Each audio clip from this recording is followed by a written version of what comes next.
पाकिस्तान सेना के अग्रिम क्षेत्रों में सैनिकों की डिप्लॉयमेंट बढ़ती दिख रही है, जो स्थिति को और भड़काने की मंशा दर्शाती है।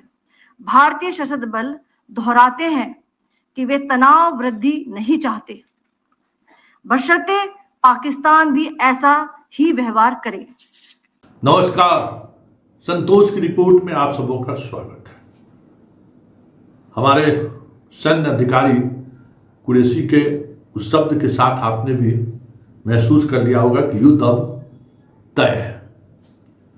इसके बावजूद भी भारतीय सेना अपने उस नैतिक मूल्यों के साथ आज भी डटा हुआ है कि हम पहले हमला नहीं करेंगे। आज भी हमारे ऊपर हमला हो रहा है, हम उसका जवाब दे रहे हैं।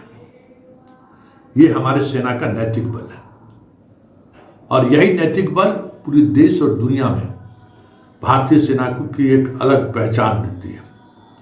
अब भले हमारे जैसे लोग, आप जैसे लोग जो भारतीय हैं, उन्हें सेना का ये अंदाज पसंद नहीं आ रहा होगा, क्योंकि हम लोग फैंटेसी में जीने के आदी हो गए, सिनेमा स्टाइल में जीना चाहते हैं, जो एक मिजाज हम लोगों का है। हम लोग उसी दुनिया में चले गए। सोशल मीडिया पर जिस तरीके से पटाखा फूटते हुए देखते हैं, जिंदगी का लगता है रियलिटी यही है। लेकिन वो सत्य तो छोड़िए, अर्ध सत्य भी नहीं है। किसी भी राष्ट्र का सत्य यही है कि हमेशा एक नैतिक मूल्य के साथ खड़े रहना है। लेकिन युद्ध अब तय है, तो फिर ये फॉर्मूला ऐसे देशों के लिए लागू होता है जो जिन देशों का कोई अपना नैतिक बल नहीं रहता। ये हमारे संस्कृति का वो हिस्सा नहीं है कि प्यार और युद्ध में सब कुछ जायज है। हमारे यहाँ प्यार और युद्ध में भी बहुत कुछ जायज है, जिससे आप मुख नहीं मोड़ सकते हैं। चलिए, भारत इस सैन्य मुहिम में पूरा देश, हम सब लोग साथ हों और फिर हम एक आग्रह विनती करते हैं कि विपक्षी नेताओं को टारगेट लेना बंद करिए। हम लोगों को भी ऐसे अब वक्त नहीं है कि हम मोदी को टारगेट करें। दोनों विचारधाराओं को लोगों को जब तक ये युद्ध चल रहा है तब तक सीज फायर कर लेनी चाहिए, युद्ध विराम कर लेना चाहिए। आज वक्त नीचे दिखाने का नहीं है, आज वक्त है साथ कदम से कदम मिलाकर लड़ने का। एक सूचना कि बिहार में भी अब पूरी तौर पर अलर्ट हो गया है। हमारे मुख्यमंत्री, अभी आप वीडियो और फुटेज देख रहे हैं, पूर्णिया बैठक कर रहे हैं, जिसमें सेना के दोनों सेना के अधिकारी हैं, थल और वायुसेना के अधिकारी हैं, एसएसबी के जवान हैं, सारे अधिकारियों के साथ 4 जिले के एसपी हैं, पूर्णिया, कटिहार, किशनगंज और अररिया, वहाँ के डीएम भी हैं, डीजीपी हैं, चीफ सेक्रेटरी हैं, होम सेक्रेटरी भी हैं, मुख्यमंत्री और उप मुख्यमंत्री और जदयू के 2 वरिष्ठ मंत्री भी इस बैठक में शामिल हैं। जिसमें जो बैठक का जो आ रही है, खबर आ रही है कि बॉर्डर के इलाके में पूरी तौर पर मुस्तैदी बरतनी है। सेना के साथ कदम से कदम मिलाकर खड़े रहना है, एसएसबी के साथ कदम से कदम मिलाकर खड़े रहना है और 24 घंटे सेना पर सीमा पर चौकसी बरतनी है। इसका मतलब क्या है, जरा इसके मतलब को समझिए। और बिहार में जो 1 घंटे का मॉक ड्रिल हुआ था, अब ये हर रात आपको कुछ न कुछ तरीके की जानकारी, इस तरीके की जानकारी दी जाएगी। ऐसी बैठकों में चर्चा होनी शुरू हो गई है, क्योंकि बिहार नेपाल और चाइना का बॉर्डर है। चाइना का भी बहुत सारा मंसूबा है और नेपाल में जो भारत विरोधी गतिविधियों में जो लोग शामिल हैं वो भी अवसर के तलाश में है, क्योंकि बलूचिस्तान में जो कुछ भी हो रहा है और पाकिस्तान सेना जिस तरीके से बलूचिस्तान को बचाने में लगा हुआ है, वो वहाँ उसका फ्रंट खुला है। भारत के लिए ये महत्वपूर्ण बढ़त है। तो पाकिस्तान और पाकिस्तान परस्त देश और आतंकी संगठन भी चाहता है कि यहाँ भी इस फ्रंट पर कुछ न कुछ ऐसी गतिविधियां हो जिससे भारत दबाव में है। मतलब साफ है, अब कहने की जरूरत नहीं है कि क्या वो संकेत हो सकता है। इसलिए हमें और सजग रहने की जरूरत है, सचेष्ट रहने की जरूरत है। हर एक गतिविधियों पर नाक कान खोल के रखना है, एकदम हर गतिविधियों पर खास तौर पर नजर रखना चाहेंगे, क्योंकि अगर हमारा ये फ्रंट गड़बड़ाया तो फिर बहुत तनाव में हमारे जो दूसरे बॉर्डर पर, जो मेन बॉर्डर पर जो हमारी सेना खड़ी है, उसके मनोबल पर प्रभाव पड़ेगा, दबाव बढ़ेगा। इसलिए हम तमाम लोग, हम अपने एसएसबी के जवान के साथ, हम अपने बिहार पुलिस के जवान और फोर्स के साथ, बिहार पुलिस के बाकी जो एजेंसियां हैं उसके साथ कदम से कदम मिलाकर आगे बढ़ने का वक्त आ गया है। किसी भी तरह की कोई भी इंफॉर्मेशन आए, वो इंफॉर्मेशन आप मुझे भी दे सकते हैं, वो तत्काल सरकार तक पहुंचने में चंद मिनट का भी वक्त नहीं लगेगा। जो सीमावर्ती इलाकों में अगर कुछ घुसपैठ की या कुछ इस तरीके की खबरें, अगर आतंकी घटनाओं की कोई आपको भनक भी लगे, तो आप सूचना मुझे टाइम्स ऑफ स्वराज के एडिटर इन चीफ के रूप में आप हमें दे सकते हैं। बेधड़क आपकी सूचना देने वाले की पहचान उजागर नहीं होगा। हम जहां इंफॉर्मेशन जानी चाहिए वहां त्वरित तरीके से इंफॉर्मेशन चला जाएगा। इसलिए बिहार के लोगों को और सजग रहने की जरूरत है। अब हमारी बारी है, हमारे शौर्य दिखाने की बारी अब हमारी आ गई है। अभी तक हम लोग फेसबुक पर ही दिखा रहे थे, अब असल शौर्य दिखाने की जरूरत है, और इसके लिए हमें सजग और सतर्क रहने की जरूरत है। अब फेसबुक पर चीज़ों को छोड़ दीजिए, सोशल मीडिया पर चीज़ों को छोड़ दीजिए। हमारा जो ये सीमा है, वो सीमा कैसे सुरक्षित रहे, इस पर सोचने की जरूरत है, क्योंकि दुश्मन की नज़र यहाँ इस इलाके पर भी है। ये बातें अब खुफिया जानकारी के माध्यम से भारत सरकार को लगनी शुरू हो गई है।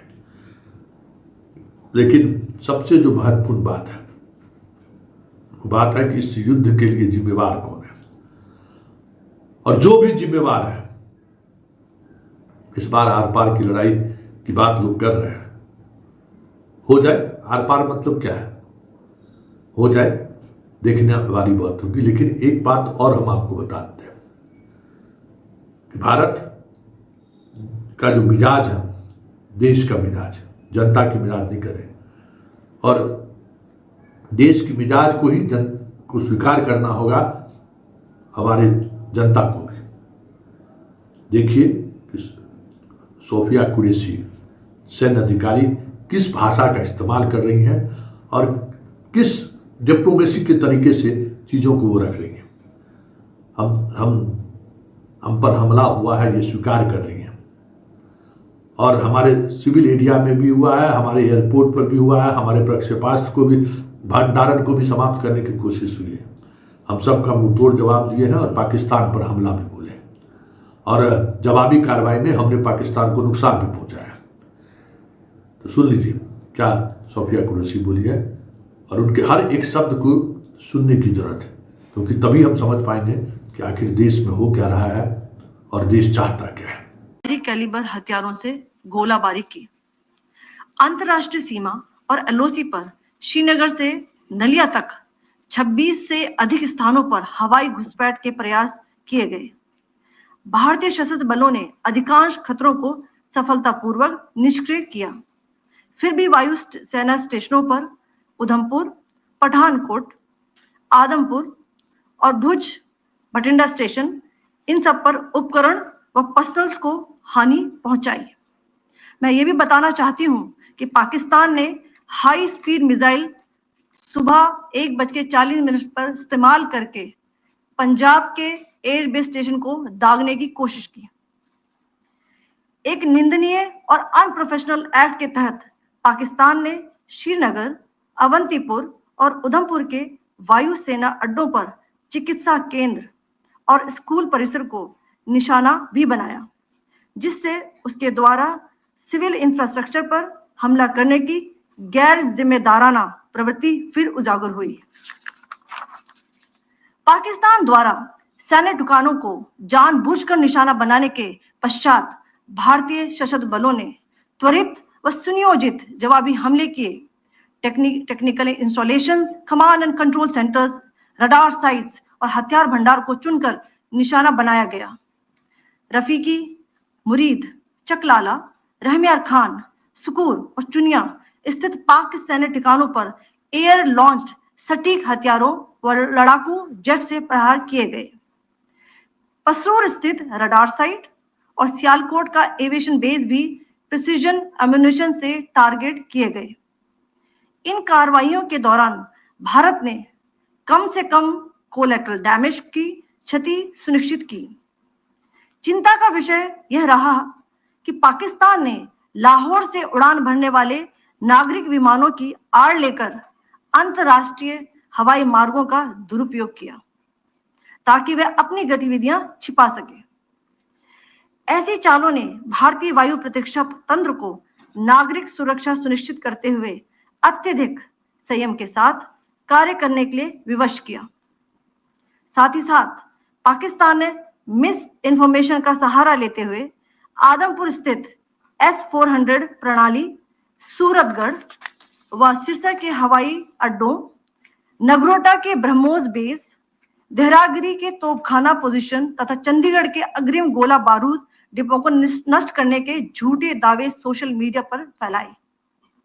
भारत इन फॉल्स नैरेटिव्स को पूर्णतः खारिज करता है। नियंत्रण रेखा पर पाकिस्तान ने ड्रोन घुसपैठ और भारी तोपखाना गोलाबारी के कई प्रयास किए। कुपवाड़ा, बारामूला, पुंछ, राजौरी और अखनूर सेक्टर्स में तोप, मोर्टार एवं हल्के हथियारों से भीषण गोलाबारी जारी रही। भारतीय सेना ने प्रभावी व तुलनात्मक प्रत्युत्तर देते हुए पाक सेना को काफी क्षति पहुंचाई। पाकिस्तान सेना के अग्रिम क्षेत्रों में सैनिकों की डिप्लॉयमेंट बढ़ती दिख रही है, जो स्थिति को और भड़काने की मंशा दर्शाती है। भारतीय सशस्त्र बल पूर्ण परिचालन तत्परता की स्थिति में है। अभी तक सभी शत्रुतापूर्ण कार्रवाइयों का प्रभावी ढंग से सामना कर उपयुक्त जवाब दिया गया है।